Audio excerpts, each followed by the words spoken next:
Good day, everyone. My name is Andrea Jane Argobarda, and I am one of the reporters for today.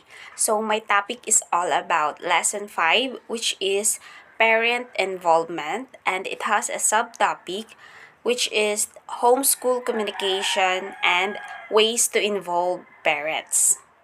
So, for the objectives, at the end of the discussion, the student will be able to deepen understanding about parents' involvement in education and also to know more about the Bronfenbrenner's human ecological theory.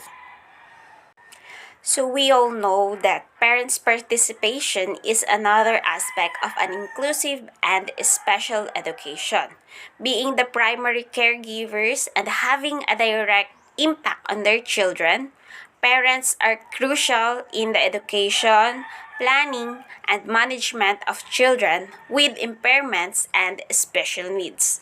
So this is based on Bronfenbrenner's human ecological theory, which claims that a child's social context is made up of five environmental systems. So we are going to tackle about this Bronfenbrenner's human ecological theory.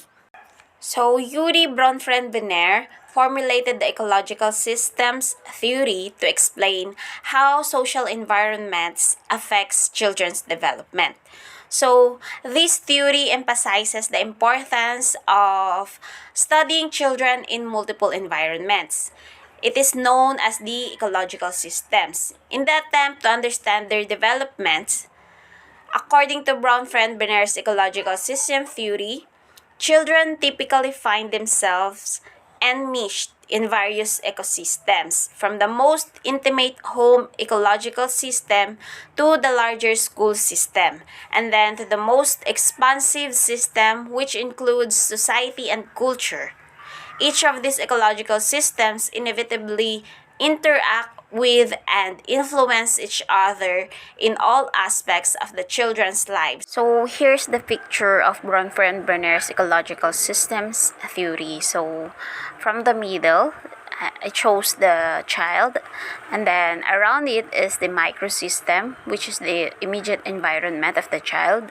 The next one is the mesosystem, these are the connections, and the next one is exosystem, so this is the indirect environment, and the next one is macrosystem, which is the social and cultural values, and the last one is chronosystems, and this is the one that changes over time.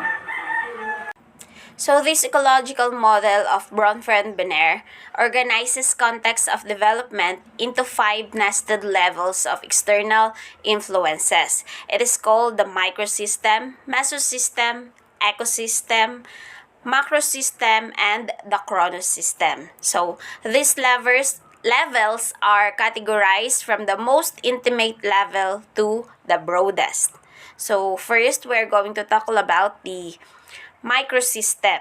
So, Bronfenbrenner's theory suggests that the microsystem is the smallest and most immediate environment in which children live. So, as such, the microsystem comprises the home, school or daycare, peer group, and community environment of the children.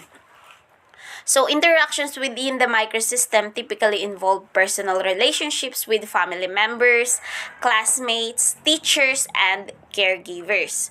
So, how these groups or individual interact with the children will affect how they develop. So, more nurturing and supportive interactions and relationship will likely to foster a better environment for development. So that's according to Bronfenbrenner. So he proposed that many of these interactions are bidirectional. How children react to people in their microsystem will also affect how these people treat the children in return. So, for example, a little boy playing alone in a room. This little boy suddenly burst out crying for no apparent reason. So his mother, who is making lunch in the kitchen, hears the boy crying. She comes into the room, picks the little boy up, and carries him to the living room. So he didn't even bother to ask why he is crying. He just She just pick him up and let him go with her in the living room. The next one is the mesosystem. So the mesosystem encompasses the interaction of the different microsystems which children find themselves in. It is in essence a system of microsystems, and as such involves linkage between home and school, and between peer group and family. So it is also between family and community. So according to Bronfenbrenner's ecological theory, if a child's parents are actively involved in the friendship of their child, for example, they invite their child's friend over to their house from time to time and spend time with them, then the child's development is affected positively through harmony and like-mindedness. However, if the child's parents dislike the child's peers and openly criticize them, the child will experience disequilibrium and conflicting emotions, which will likely lead to negative development. Di ba alam naman natin yun kapag kung kunwari tayong, like me, I'm a mother. Kapag inalaw ko yung mga kaibigan ng anak ko na makipaglaro dito sa bahay namin or kumain ng lunch kapag magbabaon sila ganon. So, that will build a good relationship with them and also a good relationship with me and my child. So, that's a positive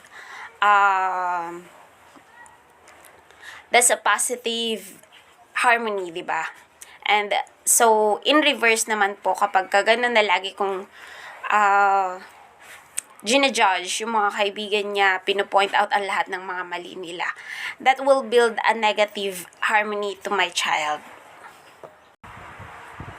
So the next one is the exosystem. The exosystem in Bronfenbrenner's ecological model pertains to the linkage that may exist between two or more settings, one of which may not contain the developing children but affect them indirectly nonetheless.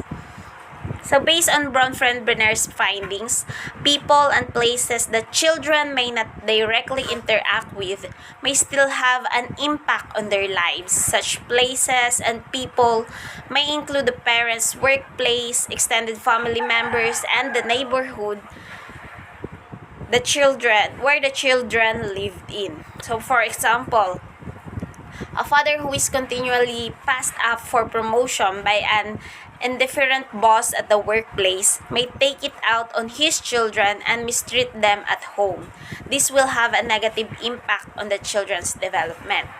So, dun po sa example, maiintindihan nyo po, di ba, kung sakali, di ba, yung parent nyo, laging pinag-iinitan ng boss niya sa trabaho, hindi na po promote kahit ang tagal-tagal na. Minsan, di ba, nagiging mainit yung ulo ng parents natin, and minsan is na ipapasa or na ibubunton nila yun sa mga anak nila, ganun. So, that will build a negative impact on the child's development. The fourth one is the macrosystem.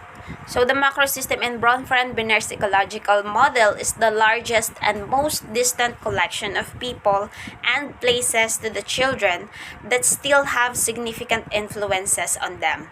So, this ecological system is composed of the children's cultural patterns and values, specifically their dominant beliefs and ideas, as well as political and economic system. So, for example, children in a war-torn areas will experience a different kind of development than children in a peaceful environment.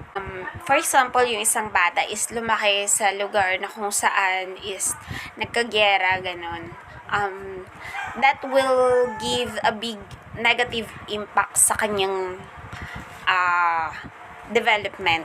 So, maaaring maging war shock siya or maaaring matutrauma siya sa mga nangyayari or nakikita niya sa paligid niya, ganun. Compare sa mga bata na lumaki sa peaceful na lugar, 'di ba? makikita naman natin yung positive impact nun sa isang bata. So, the last one is the Chronos system. So, the Chronos system adds the useful dimension of time to Bronfenbrenner's ecological system theory. It demonstrates the influence of both change and constancy in the children's environments. So, the Chronos system may include a change in family structure, address, parents' employment status, as well as immense society changes such as economic cycles and wars. So, ito po yung mga, kunwari yung trabaho ng parent niya is ambassador, they need to migrate in other country, ganon. So, that will affect also the constancy and the change in the children's environment. So, yun po. Parent involvement has been found to be directly related to academic achievement and improvements in the school performance of children. So, educational support and collaboration with teachers have been found promote child success in school. This is according to Richley and Christensen in 2009. Moreover, programs for children with disabilities become more effective and successful when children and families are involved. This is according to Newman in 2004, cited in Hewan 2013. So, for homeschool communication, having established the critical role of parents in a student's development and academic progress and achievement, it is essential that there is a close home and school collaboration and communication. To establish partnerships, problem solving, two-way communication, and shared decision makings are some of the practices needed. Communicating with parents may be done in several ways. So here's number 1, the parent-teacher conferences. Parent-teacher conferences are face-to-face meetings held between parents and teachers. Conducting such meetings is necessary so parents of students with disabilities and additional needs will be able to share about their child's background, strengths, and abilities, history of difficulties and practices they have been implementing at home, as well as interventions done with other specialists. So, together with teachers, they can coordinate their efforts and services to support their child both in school and at home. Schools differ when it comes to the frequency of parent-teacher conferences. One best practice is to hold a meeting with parents at the beginning of a school year as part of goal setting for the students with disability. In this way, both parents and teachers can set expectation for the year and agree on goals and objectives for the child. This is also a good opportunity for teachers to establish rapport with parents. Conferences are also held after every grading period. So, for example, every quarter, trimester, and semester. So that progress, changes, and results can be communicated and discussed with parents and agree on necessary action plans. So, it is important to have communication between the parents and the teachers. So, we all know that every school organizes a parent-teacher conferences. So, it is important to meet on the first semester or in the beginning of classes so that you can set goals on how or set goals to achieve at the end of the school year. So, the parents of the special child or the student with disability should always be knowledgeable about the goal of the school or the teachers. The next one is the written communication. So, homeschool communication may also be conducted through written messages, such as the use of homeschool communication notebook, where teachers and parents write homework assignments, the students' behavior in the classroom, as well as progress on program goals. A written communication may be time-consuming, but some parents prefer this form of collaboration as the messages are documented and they can provide a copy to a developmental specialist when needed. So, I experienced this kind of communication when I was in elementary, and I know you also have tried this.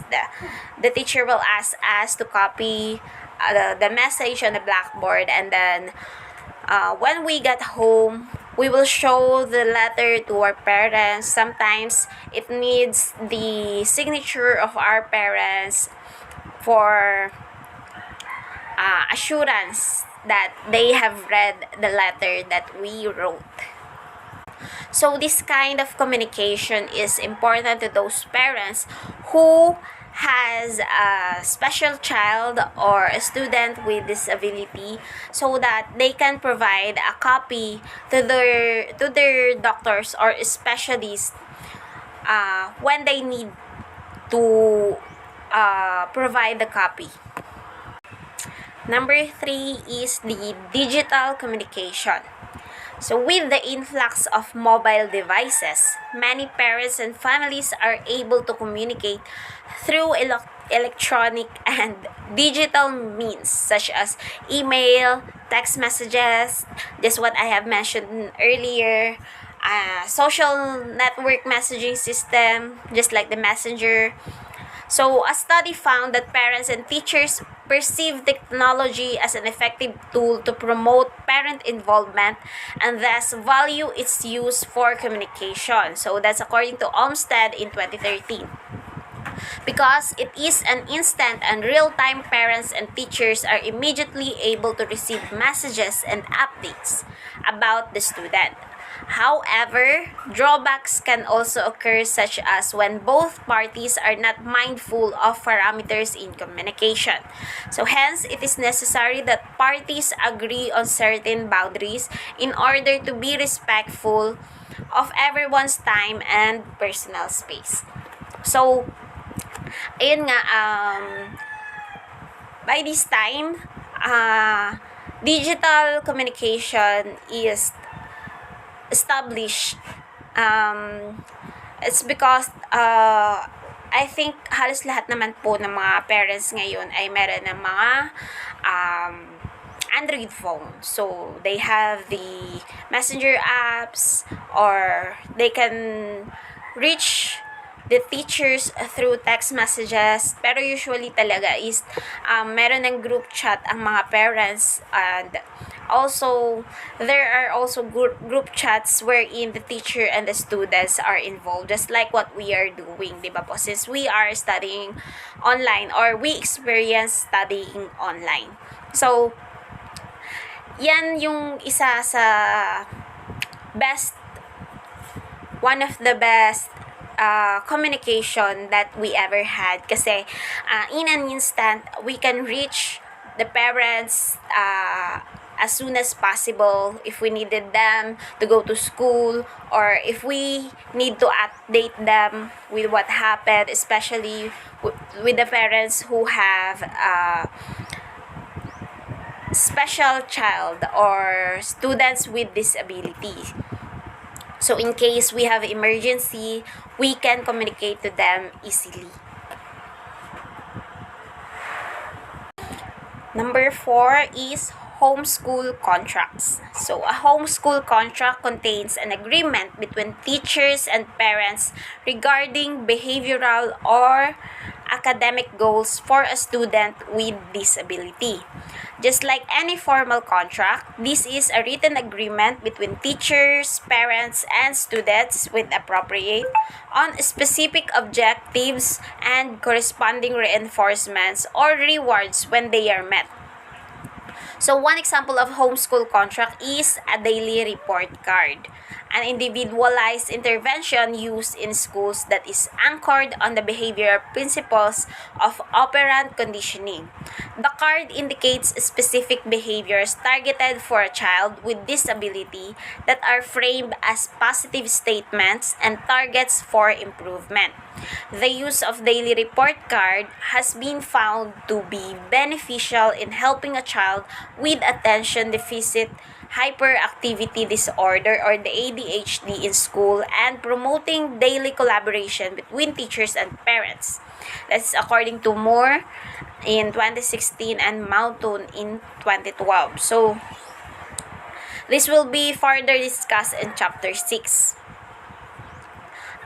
This homeschool contracts, for example, yung binigay nga po niya is the report card, di ba? There's a space in the report card wherein we can read those comment by the teachers. Minsan sabi nila, meron nakalagay doon na comment na study harder, ganon, read more, ganon.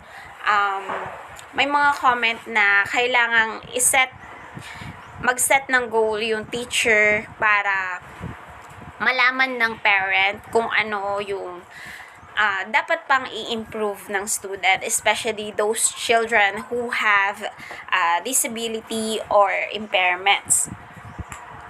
And then in letter B, these are the other ways to involve parents. So, parents also have strengths, abilities, intuitive knowledge, and the commitment to help their own child. They become advocates of their own children. To maximize their involvement, schools provide other opportunities such as parent education training, workshops, and parent support groups. Parent education may take the form of providing seminars and workshops to parents to equip them with better understanding of their child's disability and accompanying strengths, uniqueness, as well as specific techniques and strategies that they can practice at home. Such training sessions can be for a few hours done on a quarterly basis or for a regular period, such as every Saturday, depending on the needs of the parents and the training capacity of the school. In this way, parents become educated in evidence-based approaches so that there will be continuity in the practices implemented between home and school. Parent support groups are also helpful as parents are able to ask other parents about tips and techniques to work with their children. Parents should be empowered so that they can participate in planning and organizing parent support groups. Through such groups, parents can draw support from one another during meetings as they share techniques and strategies, even frustration and successes about their children. So, for the reflection, we all know that parents are important in children's development. So, they must be involved in children's education, especially those parents with special child or students with disabilities. So, schools that abide by the traditional views of teaching and learning oftentimes view accommodations, such as time extensions in tests and exams or providing an alternative output to supplement a lengthy written report as being unfair to typically developing children. But it is argued that expectation and provision, whatever support should be there for all the children. So we must also bear in mind that we should always be fair. But when it comes to those special childs, we should always communicate with the parents. We should always involve their parents so that we can seek for help in catering the needs of their child. So that's all. I hope you learned something from my report. Thank you.